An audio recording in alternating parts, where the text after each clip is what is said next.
오늘 밤 이 영상을 보고 계신 여러분 가운데는 지금 당장 기적이 필요한 분들이 계실 것입니다.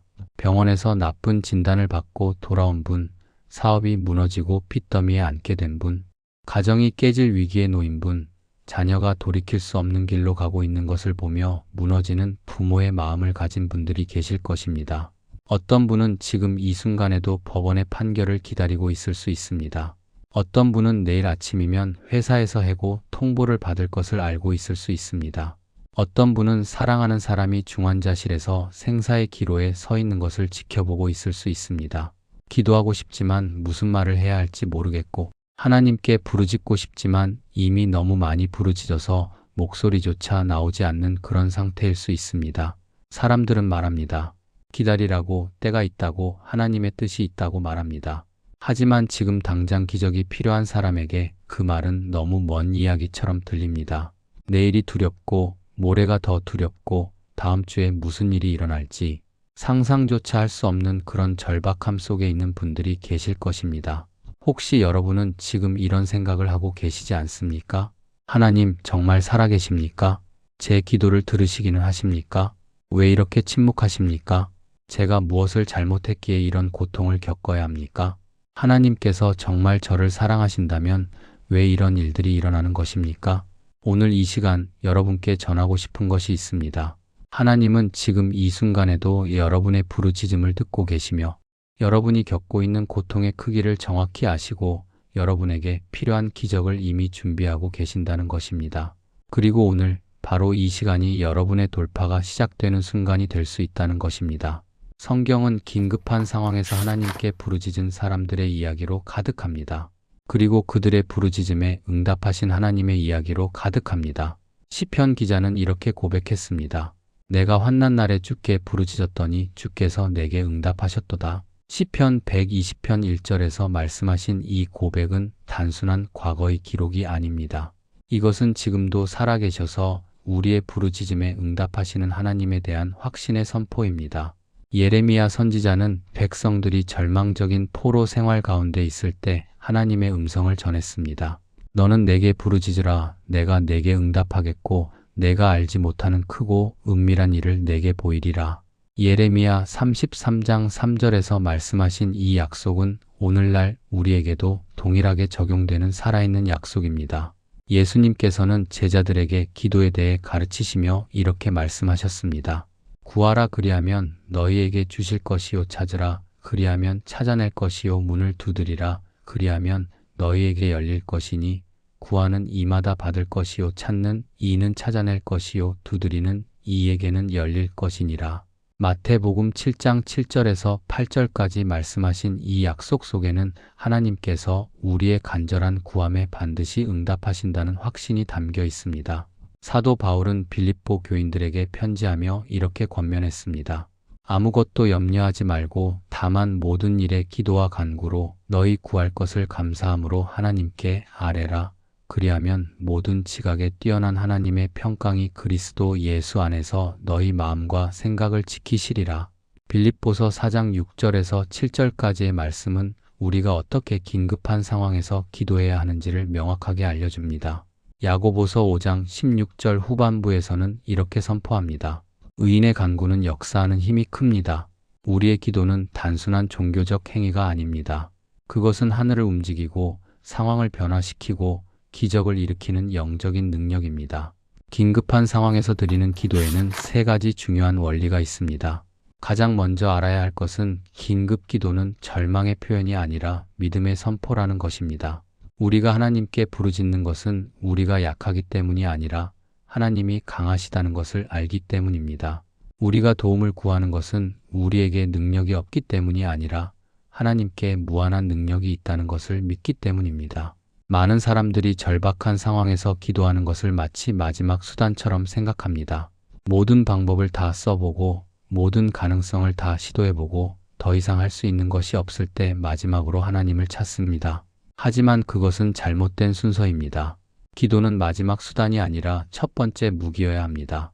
기도는 최후의 보루가 아니라 최전방의 전략이어야 합니다. 그 다음으로 이해해야 할 것은 긴급 기도는 구체적이어야 한다는 것입니다. 막연하게 하나님 도와주세요 라고 기도하는 것이 아니라 정확히 무엇이 필요한지, 어떤 기적을 구하는지, 어떤 돌파를 원하는지를 구체적으로 아뢰어야 합니다. 하나님은 우리가 무엇을 필요로 하는지 이미 다 아십니다. 하지만 우리가 그것을 구체적으로 고백하고 선포할 때 우리의 믿음이 더욱 분명해지고 우리의 기도가 더욱 능력 있게 됩니다.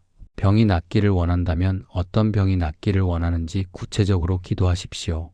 재정적 돌파가 필요하다면 얼마의 빚에서 자유로워지기를 원하는지, 어떤 사업이 회복되기를 원하는지 구체적으로 기도하십시오.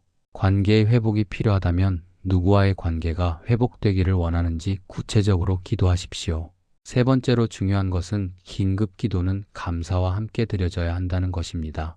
이것이 가장 이해하기 어려운 부분일 수 있습니다. 어떻게 절박한 상황에서 감사할 수 있습니까? 어떻게 기적이 필요한 순간에 감사를 드릴 수 있습니까? 하지만 바로 이것이 믿음의 핵심입니다.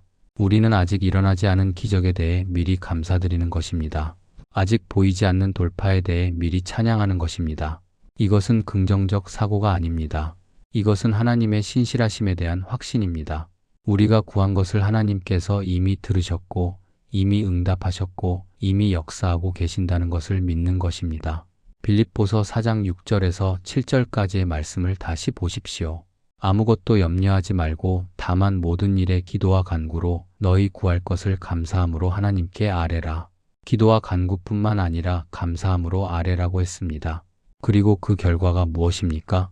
모든 지각에 뛰어난 하나님의 평강이 그리스도 예수 안에서 너희 마음과 생각을 지키시리라. 평강이 임하는 것입니다. 아직 상황이 해결되지 않았는데도, 아직 기적이 보이지 않는데도 평강이 임하는 것입니다. 제가 상담했던 한 성도의 이야기를 나누고 싶습니다. 이분은 작은 제조업체를 운영하고 계셨습니다. 사업이 어려워지면서 은행 대출 상환이 밀리기 시작했고 결국 법원으로부터 경매 통지서를 받게 되었습니다.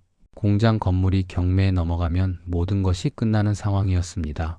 직원들의 월급도 밀려 있었고 가족들은 불안에 떨고 있었습니다. 경매 마감일은 금요일 오후 5시였습니다. 그런데 목요일 저녁이 되어도 아무런 해결책이 보이지 않았습니다. 은행에서는 더 이상 대출을 해줄 수 없다고 했고 지인들에게 도움을 청해 보았지만 모두 어렵다는 대답뿐이었습니다. 목요일 밤 이분은 공장 사무실에 홀로 남아서 울며 기도하기 시작했습니다. 그분은 저에게 이렇게 말씀하셨습니다. 목사님, 그날 밤 저는 정말 절박했습니다. 하나님 외에는 아무도 저를 도와줄 사람이 없었습니다. 그래서 저는 구체적으로 기도했습니다. 하나님, 내일 오후 5시까지 정확히 3억 원이 필요합니다. 이 돈이 없으면 제 공장이 경매로 넘어갑니다. 20명의 직원들이 일자리를 잃게 됩니다. 제 가족이 거리로 나앉게 됩니다. 하나님, 제가 지금까지 잘못 살았던 것을 용서해 주십시오. 제가 하나님보다 돈을 더 의지했던 것을 회개합니다. 하지만 하나님, 저는 여전히 하나님을 믿습니다. 하나님께서 반드시 길을 열어주실 것을 믿습니다. 그분은 그날 밤 새벽까지 기도했다고 합니다. 그리고 놀랍게도 감사하는 마음이 생기기 시작했다고 합니다. 아직 아무것도 해결되지 않았는데 평안이 임하기 시작했다고 합니다. 금요일 아침 출근하는 직원들을 보며 오늘 기적이 일어날 것이라고 말할 수 있었다고 합니다. 금요일 오전 10시쯤 전화 한 통이 걸려왔습니다. 10년 전에 사업 관계로 알게 되었다가 연락이 끊겼던 분이었습니다. 그분은 우연히 이분의 상황을 듣게 되었고 도와주고 싶다고 했습니다. 하지만 개인적으로 돈을 빌려줄 수 있는 상황은 아니었고 대신 자신이 아는 투자자를 소개해 주겠다고 했습니다. 정오쯤 그 투자자를 만났습니다. 사업 계획을 간단히 설명했고 놀랍게도 그분은 즉시 투자하겠다고 했습니다. 오후 2시에 계약서에 사인했고 오후 3시에 통장에 돈이 입금되었습니다. 오후 4시에 은행에 가서 경매를 취소시켰습니다. 마감 1시간 전이었습니다. 그분은 제게 이렇게 말씀하셨습니다. 목사님, 그날 밤 제가 깨달은 것이 있습니다. 하나님은 마지막 순간까지 기다리셔서 우리의 믿음을 시험하시는 것이 아닙니다. 하나님은 가장 적절한 시간에 가장 완벽한 방법으로 응답하십니다. 그리고 그 과정에서 우리가 배워야 할 것들을 배우게 하십니다. 성경에는 긴급한 상황에서 하나님께 부르짖어 기적을 경험한 이야기들이 많이 있습니다. 그 중에서도 히스기야 왕의 이야기는 우리에게 깊은 교훈을 줍니다. 히스기야는 유다의 왕이었습니다. 그의 시대에 강력한 아수르 제국이 주변 나라들을 차례로 정복하고 있었습니다. 북쪽 이스라엘 왕국은 이미 멸망했고 이제 아수르 군대가 예루살렘을 향해 진군하고 있었습니다. 아수르 왕 산헤립은 18만 5천 명의 대군을 이끌고 예루살렘을 포위했습니다. 상황은 절망적이었습니다. 예루살렘의 군사력으로는 아수르 대군을 당해낼 수 없었습니다. 항복하면 포로로 끌려가고 저항하면 몰살당할 상황이었습니다. 아수르 장군은 성벽 아래서 큰 소리로 외쳤습니다. 너희 하나님이 너희를 구원할 수 있다고 생각하느냐? 우리가 정복한 모든 나라의 신들이 그들을 구원하지 못했다. 너희 하나님도 마찬가지일 것이다. 열왕기하 19장 14절에서 19절까지를 보면 히스기야가 이 편지를 받고 어떻게 했는지 나옵니다. 그는 그 편지를 가지고 성전으로 올라갔습니다. 그리고 그 편지를 하나님 앞에 펼쳐놓고 기도하기 시작했습니다. 만군의 여호와 이스라엘의 하나님이여 그룹들 사이에 계신 주는 천하만국의 홀로 하나님이시라. 주께서 천지를 조성하셨나이다. 여호와여 귀를 기울여 들으소서. 여호와여 눈을 떠서 보시옵소서. 산헤립이 살아계신 하나님을 회방하러 보낸 말을 들으시옵소서. 히스기야의 기도는 구체적이었습니다. 그는 지금 당장 구원이 필요하다고 외쳤습니다. 내일이나 모레가 아니라 오늘, 지금 이 순간 하나님의 개입이 필요하다고 부르짖었습니다. 그리고 그는 이렇게 기도를 마무리했습니다. 우리 하나님 여호와여 원하건대 이제 우리를 그의 손에서 구원하옵소서. 그리하시면 천하만국이 주 여호와가 홀로 하나님이신 줄 알리이다. 그날 밤 놀라운 일이 일어났습니다. 열왕기하 19장 35절에 기록되어 있습니다. 이 밤에 여호와의 사자가 나와서 아수르 진영에서 군사 18만 5천 명을 친지라. 아침에 일찍이 일어나 보니 다 시체였더라. 아수르 군대가 하룻밤 사이에 전멸한 것입니다. 어떻게 그런 일이 가능했습니까? 성경은 자세히 설명하지 않습니다. 다만 여호와의 사자가 그들을 쳤다고 기록하고 있습니다. 어떤 학자들은 전염병이었을 것이라고 추측하고 어떤 학자들은 자연재해였을 것이라고 말합니다. 하지만 중요한 것은 방법이 아닙니다. 중요한 것은 하나님께서 개입하셨다는 것입니다. 산헤립은 살아남은 군사들을 이끌고 급히 니느웨로 돌아갔습니다. 그리고 얼마 후 자신의 아들들에게 살해당했습니다. 예루살렘은 구원받았습니다. 히스기야의 긴급한 기도가 응답받은 것입니다. 이 이야기가 우리에게 주는 교훈은 무엇입니까? 하나님은 불가능한 상황을 가능하게 만드시는 분이라는 것입니다. 인간의 눈으로 볼 때 전혀 희망이 없는 상황에서도 하나님께는 수많은 방법이 있다는 것입니다. 그리고 가장 중요한 것은 히스기야가 그 편지를 하나님 앞에 펼쳐놓고 기도했다는 것입니다. 그는 자신의 문제를 하나님께 구체적으로 아뢰었습니다. 지금부터 여러분과 함께 나누고 싶은 것은 구체적인 긴급 돌파 기도 방법입니다. 이것은 이론이 아닙니다. 실제로 많은 분들이 적용해서 기적을 경험한 방법입니다. 가장 먼저 해야 할 것은 여러분의 상황을 정확히 하나님 앞에 아뢰는 것입니다. 히스기야가 아수르 왕의 편지를 하나님 앞에 펼쳐놓았던 것처럼 여러분도 여러분의 문제를 구체적으로 하나님 앞에 가져가십시오. 병원 진단서를 가지고 가십시오. 법원 통지서를 가지고 가십시오. 빚 톡촉장을 가지고 가십시오. 그것들을 하나님 앞에 펼쳐놓고 하나님, 이것이 제가 지금 겪고 있는 문제입니다라고 고백하십시오. 그 다음으로 중요한 것은 구체적인 기도 제목을 정하는 것입니다. 막연하게 하나님 도와주세요가 아니라 정확히 무엇을 구하는지 명확하게 하십시오. 예를 들어 이렇게 기도하십시오. 하나님, 다음 주 수요일까지 300만 원이 필요합니다. 하나님, 이번 검사에서 암세포가 더 이상 발견되지 않게 해주십시오. 하나님, 남편의 마음을 돌이키셔서 이번 주 안에 집으로 돌아오게 해주십시오. 세 번째로 해야 할 것은 하나님의 약속을 붙잡고 선포하는 것입니다. 성경 말씀을 찾아서 여러분의 상황에 적용하십시오. 재정 문제라면 빌립보서 4장 19절을 선포하십시오. 나의 하나님이 그리스도 예수 안에서 영광 가운데 그 풍성한 대로 너희 모든 쓸 것을 채우시리라. 질병 문제라면 출애굽기 15장 26절을 선포하십시오. 나는 너희를 치료하는 여호와임이라. 관계 문제라면 마태복음 19장 26절을 선포하십시오. 사람으로는 할 수 없으나 하나님으로서는 다 하실 수 있느니라. 네 번째로 중요한 것은 21일간의 집중 기도입니다. 다니엘이 21일 동안 금식하며 기도했을 때 하늘이 열렸습니다. 다니엘 10장을 보면 다니엘이 기도한 첫날부터 하나님께서 응답하셨지만 영적 전쟁이 있어서 21일이 걸렸다고 기록되어 있습니다. 여러분도 최소한 21일 동안 매일 같은 시간에 같은 기도 제목으로 하나님께 부르짖으십시오. 아침에 일어나자마자 첫 번째로 해야 할 일은 하나님께 감사드리는 것입니다.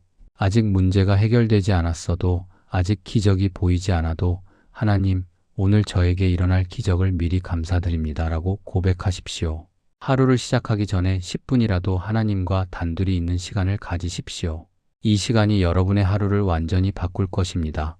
점심시간이나 쉬는 시간에 5분이라도 조용한 곳을 찾아서 다시 한번 하나님께 기도하십시오. 여러분의 상황을 다시 한번 하나님께 맡기고 평안을 구하십시오. 빌립보서 4장 6절에서 7절까지의 말씀을 암송하십시오. 저녁에 잠자리에 들기 전에는 하루를 돌아보며 감사 제목을 찾으십시오. 아무리 힘든 하루였어도 감사할 것이 최소한 3가지는 있을 것입니다. 그것들을 노트에 적으십시오. 그리고 내일을 위한 기도를 드리고 주무십시오. 일주일에 한 번은 금식하며 기도하십시오. 하루 종일 금식하기 어렵다면 한 끼 금식이라도 하십시오. 그 시간을 하나님과 함께하는 시간으로 바치십시오. 금식은 우리의 의지를 하나님께 드리는 행위이며 영적 민감성을 높이는 방법입니다. 가능하다면 기도 동역자를 찾으십시오. 마태복음 18장 19절에서 말씀하시기를 진실로 다시 너희에게 이르노니 너희 중에 2사람이 땅에서 합심하여 무엇이든지 구하면 하늘에 계신 내 아버지께서 그들을 위하여 이루게 하시리라고 하셨습니다. 혼자 기도하는 것도 좋지만 함께 기도할 때 더 큰 능력이 나타납니다. 사랑하는 여러분, 지금 이 순간에도 기적이 필요한 분들이 계실 것입니다. 여러분 혼자가 아닙니다. 이 영상을 보고 계신 수많은 분들이 비슷한 상황을 겪고 계시거나 이미 그런 상황을 이겨내신 분들입니다. 우리는 함께 기도하는 공동체입니다. 지금 이 화면 아래의 좋아요 버튼을 눌러주십시오. 이것은 단순한 버튼이 아닙니다. 이것은 하나님, 저도 믿습니다 라는 여러분의 고백입니다. 이것은 하나님의 기적을 기대합니다 라는 여러분의 선포입니다. 여러분의 좋아요 하나하나가 이 영상을 더 많은 사람들에게 전하는 통로가 됩니다. 지금 당장 기적이 필요한 누군가에게 이 메시지가 전달될 수 있습니다. 그리고 아래 댓글창에 아멘이라고 남겨주십시오. 여러분이 이 말씀에 동의한다는 표시입니다. 여러분도 긴급 돌파 기도에 동참한다는 선포입니다. 댓글을 남기는 것이 부담스럽다면 간단하게 아멘 한 단어만 남기셔도 됩니다. 여러분의 아멘 하나가 같은 어려움을 겪고 있는 다른 분들에게 큰 위로와 격려가 될 것입니다. 만약 여러분이 21일 긴급 돌파 기도 챌린지에 참여하시겠다면 21일 도전합니다 라고 댓글을 남겨주십시오. 우리가 함께 기도할 때 더 큰 능력이 나타납니다. 여러분의 댓글을 보며 저도 함께 기도하겠습니다. 그리고 21일 후에 어떤 변화가 있었는지 간증을 나눠주시면 감사하겠습니다. 구독 버튼을 눌러주시고 알림 설정도 켜주십시오. 앞으로도 여러분의 신앙생활에 도움이 되는 말씀들을 계속해서 전하겠습니다. 기도에 관한 영상, 말씀에 관한 영상, 간증에 관한 영상들을 꾸준히 올릴 것입니다. 여러분과 함께 믿음의 여정을 걸어가고 싶습니다. 이 영상을 여러분의 가족, 친구, 지인들과 공유해 주십시오. 지금 당장 기적이 필요한 분들에게 이 메시지가 전달될 수 있도록 도와주십시오. 카카오톡으로, 문자로, SNS로 이 영상을 나눠주십시오. 여러분의 작은 나눔이 누군가의 삶을 완전히 바꿀 수 있습니다. 마지막으로 여러분께 부탁드리고 싶은 것이 있습니다. 혹시 과거에 긴급한 기도 제목이 응답받은 경험이 있으시다면 그 간증을 댓글로 나눠주시겠습니까? 여러분의 간증이 지금 절망 가운데 있는 다른 분들에게 희망이 될 것입니다. 하나님께서 여러분의 삶 가운데 행하신 기적을 나눠주십시오. 그것이 다른 사람들의 믿음을 세우는 귀한 도구가 될 것입니다. 사랑하는 여러분, 지금 이 순간부터 여러분의 돌파가 시작됩니다. 여러분이 이 영상을 끝까지 보셨다는 것 자체가 이미 하나님께서 여러분의 마음을 만지고 계시다는 증거입니다. 하나님은 여러분의 절박함을 아십니다. 여러분의 눈물을 보고 계십니다. 여러분의 부르짖음을 듣고 계십니다. 기억하십시오. 여러분의 상황이 아무리 절망적으로 보여도 하나님께는 불가능이 없습니다. 여러분의 문제가 아무리 복잡해 보여도 하나님께는 해결하지 못할 문제가 없습니다. 여러분이 아무리 무력하게 느껴져도 하나님의 능력은 여전히 강력합니다. 지금 당장 기적이 보이지 않아도 낙심하지 마십시오. 히스기야도 기도한 그날 밤의 기적을 경험했습니다. 여러분의 기적도 여러분이 생각하는 것보다 훨씬 가까이 와 있을 수 있습니다. 계속해서 기도하십시오. 계속해서 믿으십시오. 계속해서 감사하십시오. 이제 함께 기도하겠습니다. 가능하다면 고개를 숙이시고 눈을 감으시고 마음을 여십시오. 하나님 아버지, 지금 이 시간 이 영상을 보고 있는 모든 분들을 위해 기도합니다. 그들 중 많은 분들이 지금 당장 기적이 필요한 절박한 상황 가운데 있음을 압니다. 병원에서 나쁜 진단을 받은 분들, 재정적으로 막다른 골목에 선 분들, 가정이 깨질 위기에 있는 분들, 관계가 회복 불가능해 보이는 분들이 계십니다. 하나님, 그들의 부르짖음을 들어주십시오. 그들의 눈물을 보아주십시오. 그들의 절박함을 아시는 하나님, 지금 이 순간 그들에게 필요한 기적을 베풀어 주십시오. 하나님, 우리가 고백합니다. 우리의 힘으로는 아무것도 할 수 없습니다. 우리의 지혜로는 해결할 수 없습니다. 우리의 능력으로는 이겨낼 수 없습니다. 하지만 주님은 하실 수 있습니다. 주님께는 불가능이 없습니다. 주님의 능력은 무한하십니다. 주님, 지금 이 시간 이후로 21일 동안 이 기도에 동참하는 모든 분들에게 특별한 은혜를 베풀어 주십시오. 그들이 매일 아침 주님과 만나는 시간을 가질 때 주님의 음성을 듣게 하시고 주님의 평강을 경험하게 하십시오. 그들이 주님께 구하는 것을 주님께서 들으시고 응답해 주십시오. 히스기야가 아수르 군대로부터 구원받았던 것처럼 오늘 이 시간 기도하는 모든 분들도 그들이 직면한 위기로부터 구원받게 하십시오. 불가능한 상황이 가능하게 되는 기적을 경험하게 하십시오. 막힌 길이 열리고 닫힌 문이 열리고 끊어진 관계가 회복되고 고갈된 재정이 채워지고 절망이 희망으로 바뀌는 놀라운 역사를 경험하게 하십시오. 주님, 이 기도가 응답받을 것을 믿습니다. 주님께서 살아계셔서 지금도 역사하심을 믿습니다. 주님의 귀가 우리의 부르짖음에 기울어져 있음을 믿습니다. 주님의 손이 우리를 구원하시려고 펼쳐져 있음을 믿습니다. 예수님의 이름으로 기도드립니다. 아멘. 하나님의 은혜와 평강과 능력이 여러분과 함께 하시길 축복합니다. 여러분의 집에, 여러분의 가정에, 여러분의 삶에, 여러분이 직면한 모든 문제에 하나님의 기적이 임하기를 선포합니다. 지금 이 순간부터 돌파가 시작됩니다. 승리는 여러분의 것입니다. 할렐루야. 여러분을 축복합니다. 다음 영상에서 또 만나겠습니다. 하나님의 사랑이 여러분과 함께 하시기를 기도합니다. 샬롬.